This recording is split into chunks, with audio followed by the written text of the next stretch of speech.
Hey there, this is Dr. Justin Marchegiani, and today's video is going to be on carbohydrate timing.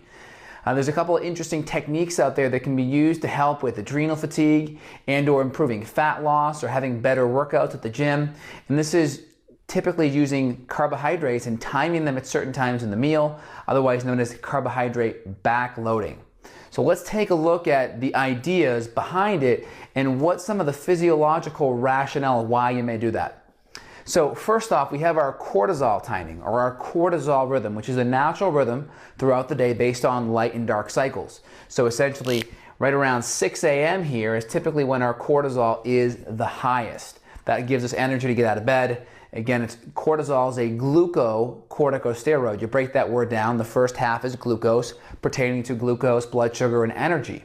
So getting that energy in the morning gets us out of bed, gets us motivated, and gets us working and getting off to work ideally. So ideally at this time, we don't need that much carbohydrate because we got a lot of cortisol already mobilizing sugar.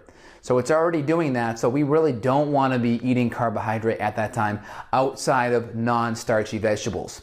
So when I talk about carbohydrate, we're going to reference it from the point of starchy carbohydrate, right? Plantains, white potatoes, sweet potatoes, yuca, jicama, things like that. And then we have our fruit, and our fruit's on a spectrum of low to medium to high. So typically when we're talking carbohydrates, we're referencing almost all of the range of fruit, but primarily medium and high sugar fruits like your tropical fruits, bananas, papayas, mangoes, pineapples, oranges, apples, etc. Typically the berries are on the low sugar side, but even in the first 2 meals of the day, when we talk about carbohydrate timing, we go here, the first half of the day, we really only want to focus on protein, fats, and maybe some vegetables for your carbohydrate sources, your non-starchy carbohydrate sources. So let's dig in here, right? We have our cortisol highest in the morning, so we really want to avoid carbohydrates outside of our non-starchy veg, and even in the afternoon too. So you can see our cortisol curve fluctuates kind of like a roller coaster ride. Now, as we have adrenal fatigue, what tends to happen is that whole entire ride being up here now starts to lessen. And as we start going more into dysfunction, or HPA, hypothalamus, pituitary, adrenals, hypothalamus and pituitary being in the brain, adrenals being the adrenals, we have this communicational imbalance. And the rhythm actually goes low and then even starts to flip, where it starts to go a little bit higher at night, relatively speaking. And this is helpful because you can see as this cortisol drops throughout the day, our cortisol is the lowest at night. And there's a process known as gluconeogenesis.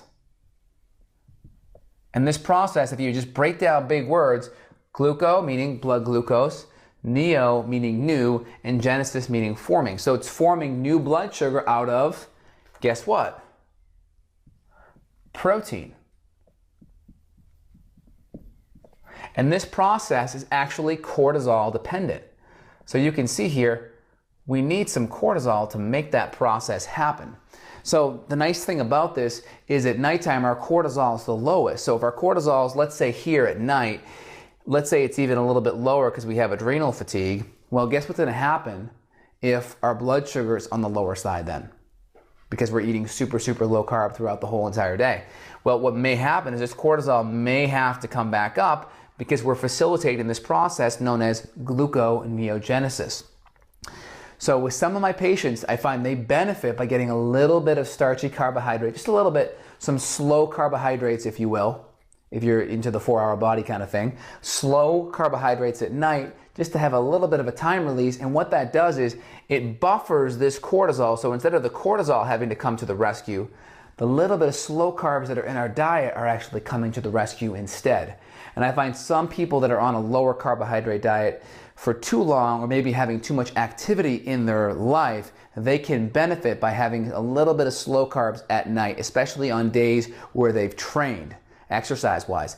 This may not be for everyone. Again, some people do very well on a low carbohydrate diet in general. My bias is towards a low carbohydrate diet because I've done significantly better myself and seen a lot of patients, but I do have this extra element or filter that we add in with certain people where we may add a little bit of slow carbohydrates in at night just to see how we can affect this whole entire gluconeogenic process and maybe take a little bit of stress off the adrenal glands. So how I do it is simple. Protein and fats the first half of the day. So breakfast and lunch, only proteins and fats. How that looks? Well, let's say today it was bacon and eggs.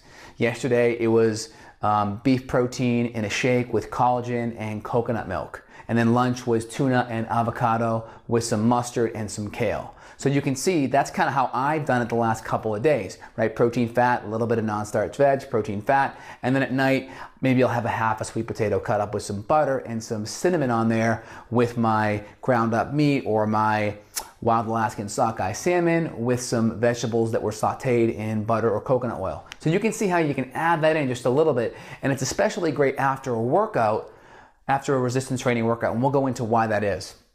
So you can see here, carbohydrate primarily at dinner. We're talking about some of those starchy, slower carbs, which could be plantain chips. It could be a little bit of white potato, as long as we're not sensitive to that. It could be yams or sweet potato. It could be yucca. It could be a whole host of things. Again, rutabagas. It could be radishes, things like that. I tend to go to the plantains. I tend to go to the sweet potatoes. And I'll even tend to go to a little bit of the, what else would I go to? And a little bit of the white potato every now and then. So you can see what's happening here. Let's dial down. So we have a workout, right? We exercise. We do a couple of things when we exercise. We increase cortisol a little bit, okay? While at the same time we increase HGH, okay? And insulin, for the lack of a better word, is going to actually drop because we're burning a lot of that energy up in our bloodstream, right? All that sugar is being mobilized from our muscles. We're burning it up. So we don't need much insulin because insulin's a storage hormone.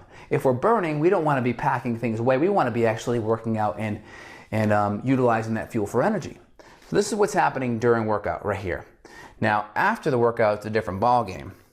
Now, typically, here's our muscles. This is our muscle belly. We can hold about 300 grams of carbohydrate, 3 to 350 in our muscles, and we can hold about 60 to 70 grams of carbohydrate in the liver. So our liver is really important for blood sugar stability, and our muscle is a great reservoir. So one of the great things that we can do to help with blood sugar stability is we can build muscle.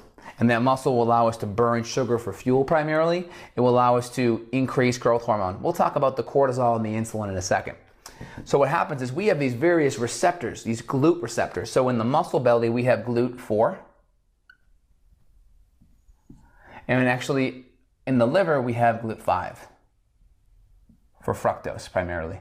The liver is going to be a primary source for sugar, but again, it's going to be 80% fructose going to the liver. And that's the problem, because in today's day and age, we have so much fructose being consumed with higher sugar fruits, agaves, sweeteners, high fructose corn syrup, lots of refined sugar. So what's happening is you can see the sugar molecule comes in here like this. It binds into the receptor site just like so. And again, we don't need much insulin with high fructose corn syrup. Again, it's not really affecting, when it goes into the liver, it's not affecting insulin directly. But what happens is it gets the liver so saturated full of fructose and sugar, what happens is it causes systemic insulin resistance, because then for the liver to do what it has to do and release all that sugar, the body is pumping a whole bunch of insulin in here. Okay, just like so, because everything flows through the liver. So we have this vein right here called the hepatic portal vein, and everything has to flow through there. And if we're constantly getting bombarded with so much sugar and there's so much insulin from the blood, that's going to cause insulin resistance at the liver. Even though fructose isn't necessarily affecting it directly, indirectly it's creating systemic insulin resistance. That's why a lot of people have said fructose is okay because its glycemic index is out of 20, right? Glycemic index is how fast sugar goes into the bloodstream, right? Glucose is at around 100, fructose is right around 20 or 30. All right, so you can see what's happening here is people have okayed fruit and high fructose stuff because it's got a lower glycemic index. But what it's doing, it's creating systemic insulin resistance because all this sugar is making its way right to the liver. And again, what happens is these GLUT5 receptors just pull it right in, and in the muscle we have GLUT4. Now we can induce a lot of these GLUT4 receptors by coming to the surface by exercise, by resistance training. It's a very great way to start pulling sugar out of the bloodstream. Sugar in the bloodstream can be damaging due to its advanced glycation end products, AGEs. So if we pull them out of the bloodstream, pull them in the muscle, ideally, we have a really good effect of burning them up and utilizing them for energy. And that's why staying away from fructose is so important, because fructose creates systemic insulin resistance because it goes primarily, right, to the liver. So if we can pull the fructose out of the equation and do more glucose, and that's where a slower starch comes in here. That's where a slower starch comes in because that's primarily glucose, which is going to the muscles. Where if we're doing fructose up here, then that's going to be a significant impediment.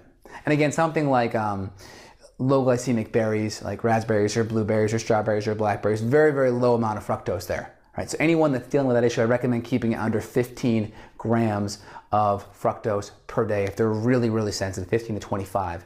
And I did a video just last week on that exact topic, so check that video out. So again, what happens here is if we then take a carbohydrate meal, if we then induce and we eat a little bit of carbs, this is the real interesting thing.